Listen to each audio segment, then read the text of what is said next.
বঙ্গোপসাগরে গভীর নিম্নচাপ সৃষ্টি হয়েছে। এর ফলে পশ্চিমবঙ্গের বেশ কিছু জেলায় বন্যার প্রবল সম্ভাবনা তৈরি হচ্ছে। পশ্চিমবঙ্গের 3টি জেলায় রেড অ্যালার্ট জারি করা হয়েছে। জেলাগুলো হলো পশ্চিম মেদিনীপুর, ঝাড়গ্রাম এবং বাঁকুড়া। এছাড়াও দক্ষিণবঙ্গের 7টি জেলায় অরেঞ্জ অ্যালার্ট জারি করা হয়েছে। জেলাগুলো হলো হাওড়া, হুগলি, দক্ষিণ 24 পরগনা, পূর্ব মেদিনীপুর, পুরুলিয়া, পূর্ব বর্ধমান এবং পশ্চিম বর্ধমান। হলদিয়ায় গত 5 দিনে 552 মিলিমিটার বৃষ্টি হয়েছে। শেষ 24 ঘন্টায় বৃষ্টির পরিমাণ 134 মিলিমিটার। সাগরদ্বীপে বৃষ্টির পরিমাণ 137 মিলিমিটার এবং দীঘাতে 114 মিলিমিটার বৃষ্টি হয়েছে শেষ 24 ঘন্টায়। এই অঞ্চলগুলোয় যারা বাস করেন তারা সতর্ক থাকুন।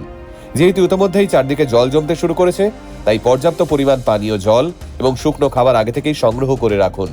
যাদের পাকা বাড়ি নেই তারা অপেক্ষাকৃত কোনো উঁচু স্থানে আশ্রয় নিতে পারেন। প্রয়োজনীয় কাগজপত্র বা ডকুমেন্টস নিরাপদ জায়গায় রাখার ব্যবস্থা করুন। আর সবশেষে বলি, অযথা বন্যা সংক্রান্ত গুজব ছড়াবেন না এবং বন্যা সংক্রান্ত সমস্ত তথ্য আগে যাচাই করে তারপরেই বিশ্বাস করবেন। সবাই সাবধানে থাকবেন।